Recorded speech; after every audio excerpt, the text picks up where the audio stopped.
What's up, ladies and gentlemen? My name is Lance. Welcome back to my channel. If you are new here, please, it would mean the world to me if you would just take 1 second, pause the video, and go click that subscribe button. I just found out that 97% of the people that watch my videos don't subscribe, so that makes me a little bit sad. I want you guys to join. I love that you watch, but I want everybody to subscribe and join this little family. I'm cool. Everybody who's over here is cool. You know, we're some cool people over here. So join in, join the discussion, join the fun. Anyways, as you can tell by the title of this video, this is a story time. And yes, you guys, this is 100% true. Everything I'm going to tell you is 100% true. I promise you, you guys, I have story times for days. Like, my life, the craziest shit happens in my life, and I'm talking from the time I was a little kid up until now, and this is one of them stories. So yeah, let's get into it.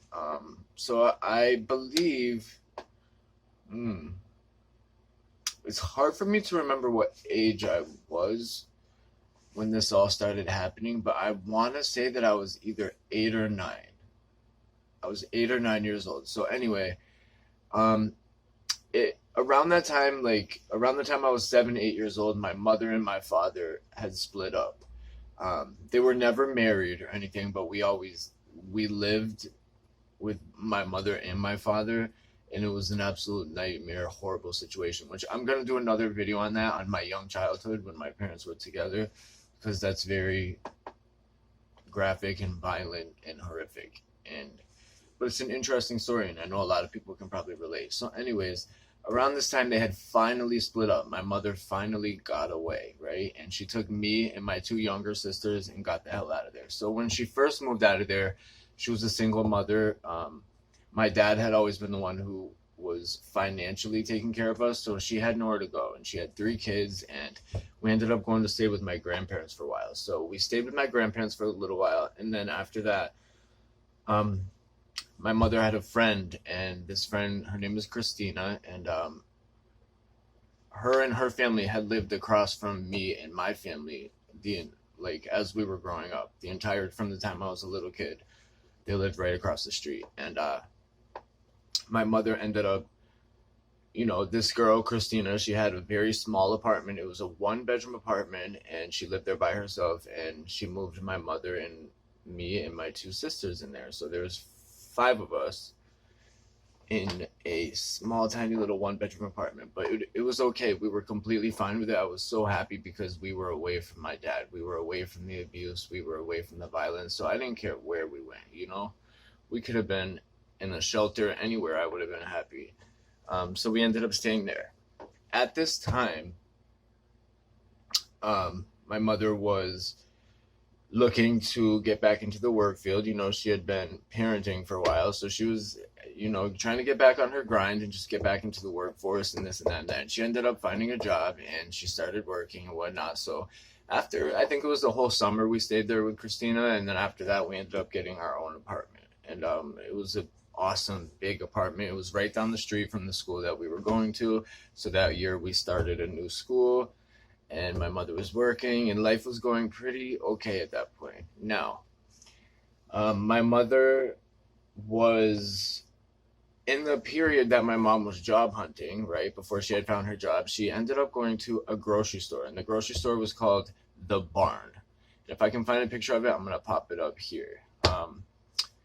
But this grocery store was not like a chain grocery store, like any big grocery store. It was a little private owned grocery store, and it was the type of grocery store basically that's like a second-hand grocery store, if you will. It's like where all the food, after the big supermarkets and the big grocery stores end up getting rid of it, all that food then goes to this grocery store. So everything's kind of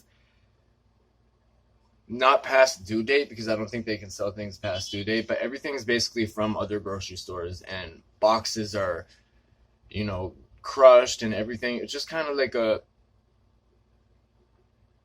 secondhand grocery store, where products are older and products are beat up and smashed, and it's all at a very cheap price. So for families who are struggling, this is a great option, because you can go there, with easily $75 and get tons and tons of food. So my mother ended up trying to get a job there, and she ended up getting a better job, so she did not take that job. But in the process, the owner, when she did her interview there was the owner of this grocery store, and his name is Fuad. Fuad. Now, if I can find a picture of Fuad, I'm gonna pop one up on the screen. He was a very interesting guy, to say the least. He instantly took a liking to my mother. When she went into her interview for the grocery store, he automatically gave her the job. And he was very smitten by my mother. He automatically, kind of just out of the blue, wanted to spoil my mother. Didn't know who she was. He instantly wanted to get her phone number and was telling her all these great things about how she can come into the store anytime she wants and get as much food for her and us kids as she needed, and if she ever needed anything else, to just give him a call, and that job was always going to be an option for her. And he just, a bunch of stuff. I mean, the list goes on and on. He was very, very enticed by my mother. And so my mom utilized that. She didn't think anything weird of it. He was a really nice, seemingly nice guy, and she was a struggling single mother with 3 kids at the time. So she ended up, they exchanged phone numbers and whatnot, and he did end up helping her out, a couple times. And um, it was weird because he ended up kind of coming into our personal lives at that point.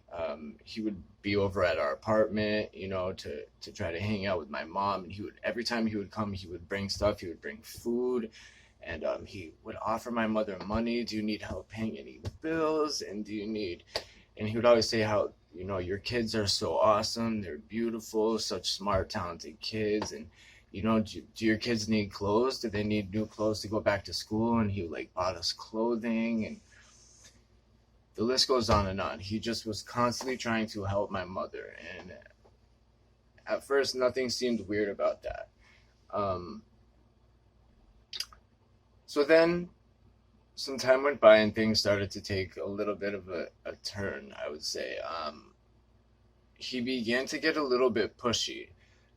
He would help with things and offer all these different things, and then always want something in return. And what he wanted in return was time with my mother. And he began to show up constantly offering my mother out on dates and trying to take her out. And she was not interested in him in that way whatsoever. She just wasn't. I mean, to begin with, she had just gotten out of a 13-year very abusive relationship. She was not even looking for that. On second hand, he was way, way older. I mean, this guy had to have at least 25, 30 years on her, And thirdly, he just wouldn't have been her type anyway. He was, again, I don't know if I put the picture up, but I'm going to try to find one. But anyway, he was a very Santa Claus looking type of guy, big belly, big white beard, white hair, and I'm not sure what nationality he was, but his name was Fuad. I want to say that he was like, I don't even know. I don't want to be offensive with that, so I'm not even going to guess what nationality he was, but he was of some other nationality, which doesn't make a difference. My mom's not judgmental like that. That wouldn't have made a difference to her at all, but he began to get very pushy and very weird. So, all of a sudden, he began to show up, like I said, more often and more often. And then he was wanting to take us all out to events, like he would show up and he would say, hey, I want to take you and all 3 of the kids out to the movies, or I want to take you and the 3 kids over to this park, or to this parade, or to this fair, this amusement park, whatever. He just wanted to take us out to do stuff all the time. And after a while, my mom just got a little weirded out with it. She got a little weirded out with it. He just started to act a lot different. Once in a while, he would want to take just, like one of my little sisters to go do something and to just spoil her, or he'd want to take me somewhere. And it was just very weird. Like, any parent would kind of be alarmed at that point, like she doesn't know this man from a hole in the wall. He was a very nice guy. He offered a lot of help. She appreciated it so much. And, then things just started to take a darker turn.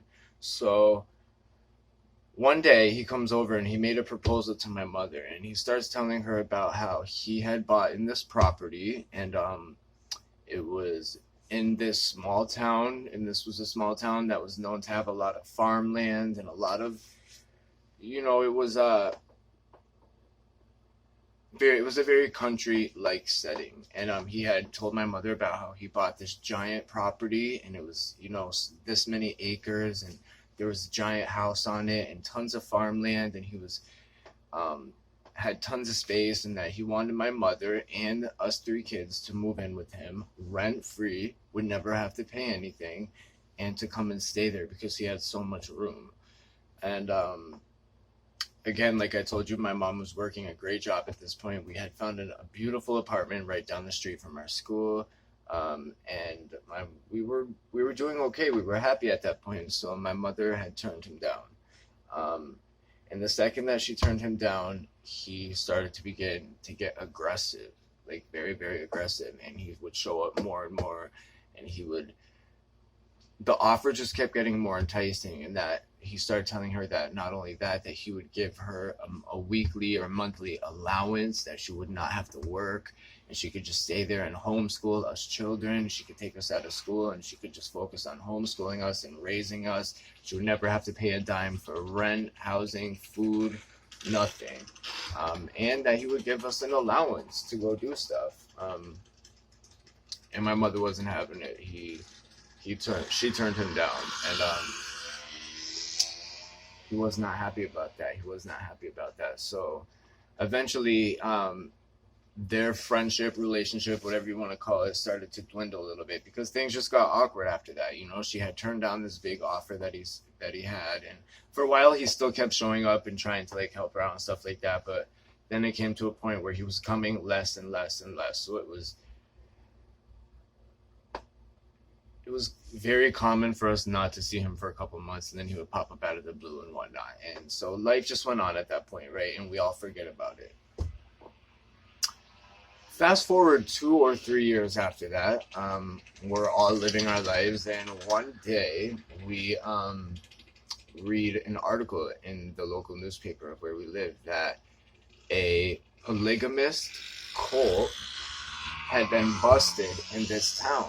And the town that this polygamous cult had been raided, it was a polygamous leader, and he had several wives, and the wives all had their children there. And lo and behold, it was this guy Fuad, and his picture was right there in the newspaper.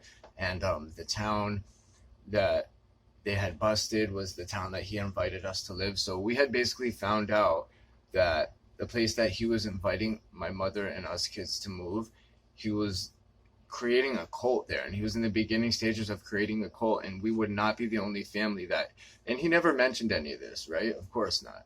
That we weren't going to be the only family and children living there. It ended up that he ended up having three other women there, and those women all had several kids. And he, like he said, had this giant property and this farmland and these houses, and he was creating this giant cult with all these different families, and he wanted to marry each and every one of these women, and he did that illegally and ended up getting busted.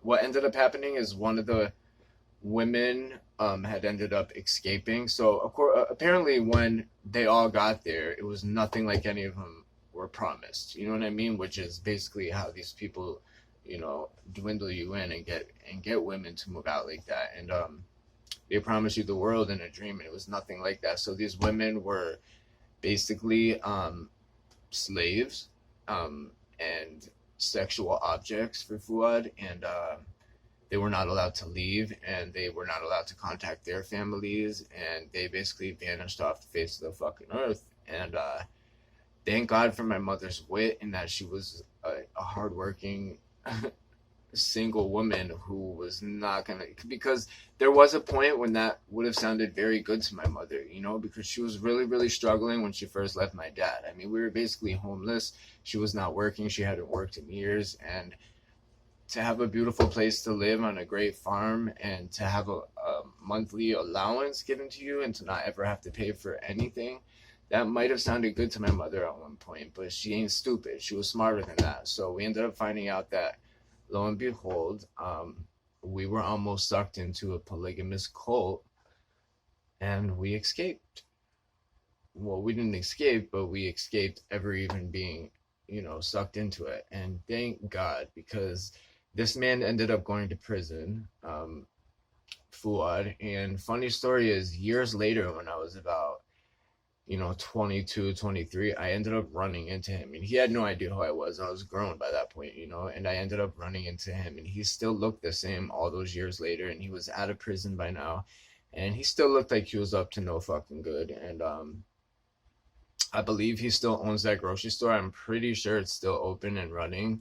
I did go back and shop there a couple times as an adult, uh, and it was just weird. Every time I go there, I get just a weird vibe because I remember this happening as a kid. And yeah. So that's the story about the time that my mother almost got me and my two sisters and herself sucked into a polygamous cult, and became a sex slave, basically. And it never ended up happening, thank the Lord. But okay, I hope you guys enjoyed that story. This is a true story, and this shit happens each and every day, and it's kind of like a masked thing that you don't see a lot because they keep it very hidden. Like, you would never think that it happens as much as it does, but it's out there, and it's prominent enough that we almost got sucked into it, right here in America, and I just can't imagine what our lives would have been had we ended up moving there. It's just scary to think about how close we were to this man. And he was at our house all the time, and he helped us with a lot of stuff, and it was all just to a sick game to suck my mother into moving into the middle of nowhere and basically becoming whatever he wanted her to become. All right, you guys, please subscribe. I love you. Leave your comments down below. Share this video, like this video. I hope you guys are all doing great. I hope you're having a great day, a great week, wherever you guys are. Like I always say, if you're struggling with anything, just know that you are not alone, and stay strong. Life goes on. We only have one fucking life. One life, that's all we get. So let's choose to try to live it the best that we can. I myself, as you guys know, I'm going through a ton of shit right now, about to be homeless, still struggling with addiction, and the list goes on and on and on. So you guys are not alone, but stay beautiful. Love you. See you on the next one.